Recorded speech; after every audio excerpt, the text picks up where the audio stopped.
4 PM news network में दोस्तों आपका स्वागत है। मैं हूं आपके साथ राशिद जहीर। बहुजन समाज पार्टी की मुखिया मायावती जी का ट्वीट आया और कहा, विराम लगा दे मीडिया अपने ऊपर, इस बात को फैलाना बंद कर दे कि मैं किसी गठबंधन में जा रही हूं या किसी पार्टी के साथ समझौता करके चुनाव लड़ रही हूं। भारत में खास करके उत्तर प्रदेश में बहुजन समाज पार्टी अकेले अपने दम पर मजबूती के साथ चुनाव लड़ रही है। बिल्कुल अच्छी बात है और मीडिया ने इसमें भी कोई दो राय नहीं। एक एज्यूम कर रही थी कि मायावती अगर चली जाएंगी तो ये हो जाएगा, ये हो जाएगा। हमने भी इस बारे में काफ़ी आपको बताने की चेष्टा की। उनकी प्रियंका गांधी से बात हुई या सोनिया गांधी की तरफ से इशारा हुआ, जो भी इशारात होते हुए वो आपके सामने रखे और गठबंधन किस प्रकार से मजबूत हो और भारतीय जनता पार्टी किस प्रकार से मजबूत हो और कैसे एक अच्छा चुनाव हो, इसके बारे में तमाम नेता पत्रकार लगे हुए थे, बात कर रहे थे। और मायावती ने बिल्कुल साफ कर दिया। ये बात अलग है कि 15 मार्च को क्या हो जाए, क्योंकि आज के नेता कब कैसे पलट जाएं, ये तो नीतीश कुमार के रूप में पूरे देश ने देखा है। लेकिन मायावती जी ने तमाम अटकलों को विराम लगाते हुए कहा कि मीडिया अपनी पोजीशन को बचाए रखे, अपनी जो स्वीकार्यता है उसको ख़त्म ना करे, इस तरह की बहस ना करे। बिल्कुल सही बात।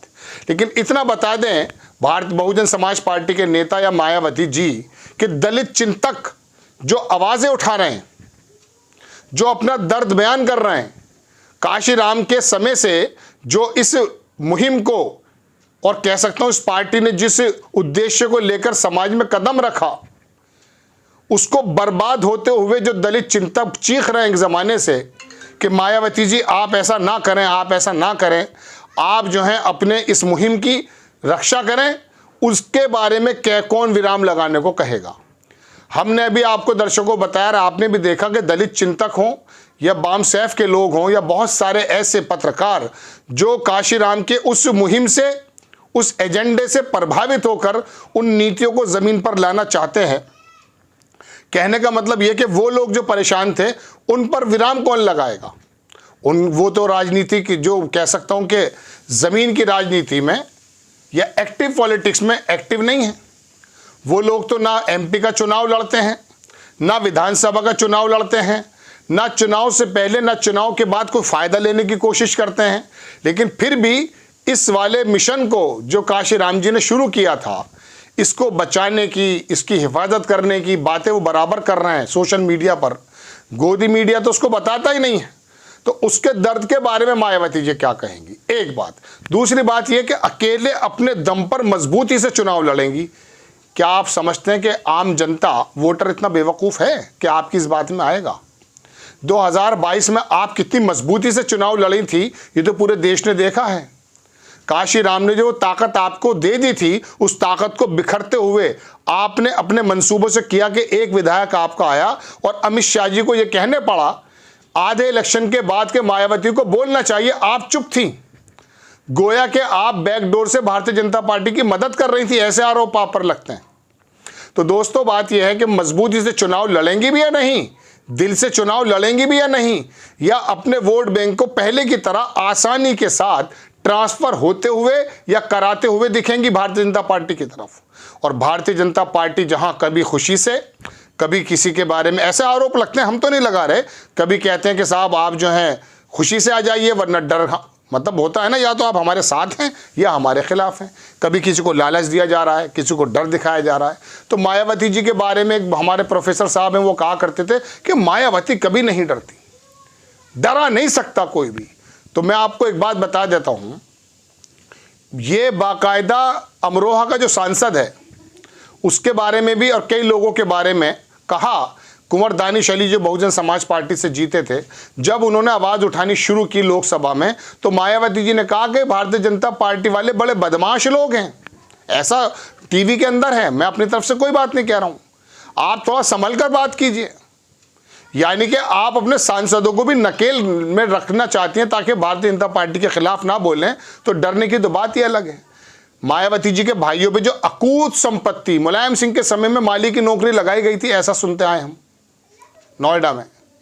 अब उनके पास वो माली अचानक महामाली कैसे बन गया, उसके पास करोड़ों अरबों खरबों की दौलत आ गई, इसके बारे में इसे बचाने का एक एक्चुअली प्रश्न है, ऐसा आरोप लगते हैं। तो मायावती जी, क्या आप अपनी अकूत संपत्ति जो अपने भाइयों के पास है उसको बचाना चाहती हैं? आपकी नज़र में ये पार्टी तबाह हो जाए, काशीराम जी का वो विशन तबाह बर्बाद हो जाए, तब भी आपको कोई फर्क नहीं पड़ेगा। ये बात अलग है कि कई सारी ऐसी एक्टिविटीज़ भारतीय बहुजन समाज पार्टी की तरफ से हुई हैं कि जिसने पता चला कि ये बी टीम है। असदुद्दीन ओवैसी तो बेचारा बिलावजह बदनाम है। हकीकत में तो ये इलेक्शन के दौरान जो नज़र आता है बहुजन समाज पार्टी का रोल नज़र आता है, लेकिन बेयारो मददगार वो 14-15%, 12-13% इनको मिला था, लेकिन मैं 15-17% कह रहा हूँ दलित वोट, जाटव वोट, उसका क्या? आपकी पार्टी का, आपके समाज का, आपके एक बंदा सहारनपुर का उतरा जिसने नौजवानों के अंदर अपनी बात बनाई, चंद्रशेखर रावण की बात मैं कर रहा हूं, उसको भी प्रोत्साहन देने की बात नहीं की आपने। काश उसको आगे कर देते। जब आप अपने भतीजे को आगे कर रही हैं, उसको आगे कर देते। वो अलग तो जलाए हुए है, उसने पश्चिमी उत्तर प्रदेश के कुछ शहरों को ही सही, लेकिन वहां पर दलित समाज के बच्चों को ये बताया तो है कि हमारा हक कहां पर है। उसी ने तो बताया कि नौकरियां किसको कहां पर मिल रही हैं। उसी ने तो बताया कि यूनिवर्सिटीज़ के अंदर वीसी कितने सारे एससी हैं और कितने नहीं हैं। तो बहरहाल दर्शकों, बात यह कि एक मिशन, मैं बहुत पहले से कहा करता हूं कि एक पार्टी बनने में 100 बरस का वक्त देती है या फिर वो एक आंदोलन से बन जाती है। अब हुआ यूं है कि ये जो आंदोलन काशीराम जी ने अपने खून पसीने को लगा करके बनाया था, उसको बर्बाद होता हुआ पिछले कुछ सालों में आप देख रहे हैं। एक ऐसा जहाज बनकर तैयार हो गया भारतीय जनता पार्टी के, जिसकी मशीन में तमाम नेता या तो डराकर बुलाए जा रहे हैं, या लालच देकर बुलाए जा रहे हैं, या फिर खुद ही उनके अंदर लालच है, खुद ही उनके मुफाद परस्ती है।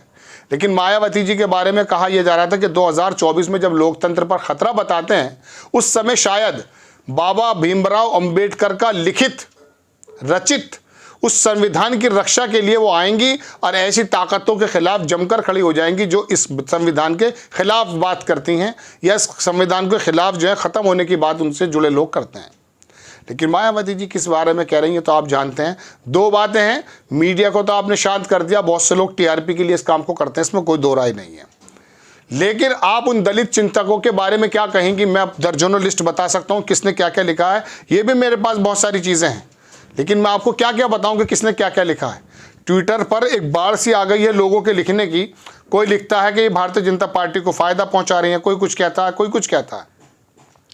ये स्पष्टीकरण है, इस तरह इतनी बुरी तरह हारोगी कि अंदाज़ा नहीं कर पाओगे। डॉक्टर कृष्णा यादव साहब हैं, पिछली बार लोकसभा इलेक्शन में गठबंधन तुमने कर लिया था सपा से, इसलिए सीट निकल आई थी, इस बार एक भी सीट नहीं निकलेगी। ये स्पष्टीकरण है, ऐलान है, साथ ही भविष्यवाणी भी कि बीएसपी इस चुनाव में सबसे बुरी परफॉर्म करने जा रही है। कोई साहब कुछ लिखते हैं, एक साहब लिखते हैं कि बहुजन पार्टी का अकेले चुनाव लड़ना सिर्फ और सिर्फ भाजपा को फायदा पहुंचाएगा। यही वजह है कि मायावती जी अकेले चुनाव लड़ने का निर्णय ले रही हैं।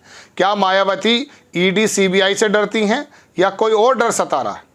ये तमाम तरह की बातें लिख रहे हैं लोग। मैं इनको बात में कोर्ट नहीं करना चाहता, लेकिन बताना ये चाहता हूँ कि एक तकलीफ की बात यह कि आपने मीडिया पर विराम लगा दिया जो झूठी सच्ची या टीआरपी पाने के लिए हरकतें कर रहा है। गोदी मीडिया तो जिक्र भी नहीं कर रहा, खैर। लेकिन मैं आपको बताना ये चाहता हूँ कि उन दलित चिंतकों के बारे में आप क्या कहेंगी जिनको वाकई तकलीफ़ है काशीराम जी के उस मिशन को तबाह होते हुए देख करके। आपको खबर कैसी लगी अपनी राय कमेंट्स बॉक्स में ज़रूर दीजिए। चैनल को सब्सक्राइब कीजिए, शेयर कीजिए। नेक्स्ट टाइम मैं किसी खबर के साथ हाजिर होता हूँ। जय हिंद।